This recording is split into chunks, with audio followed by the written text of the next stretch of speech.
5 winning habits para umasenso. Una is gumising ng maaga. Alam mo, pag nagising tayo ng maaga, masarap ang pakiramdam natin kasi alam natin na marami tayong magagawa sa umaga pa lang. At syempre, unahin natin ang pagdarasal at pagbabasa ng Bible para guided tayo sa buong araw. Magkaroon tayo ng wisdom from God. And pangalawa is magkaroon ng priority. Ang dami naman talaga natin pwedeng gawin, pero pag meron tayong priority, alam natin kung ano yung uunahin natin, mas pasarap sa pakiramdam kasi alam mo yung na-accomplish mo, yun yung mga importante. And then, pangatlo, maging committed. Siyempre, hindi lang dapat puro plano. Kailangan may action talaga tayo at makabuild tayo ng mga winning habits. And pang-apat, magbigay ng oras para matuto.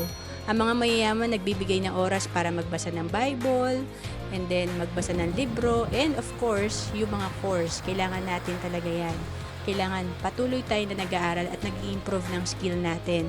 And panglima, maging committed sa iyong goal. Importante, meron tayong mga pangarap at nililista natin to, may goal tayo.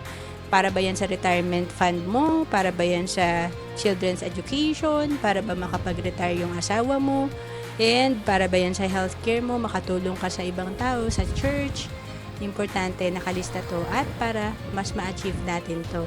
To know more about savings and investment, message mo lang ako sa FB, Roancelis Capistrano.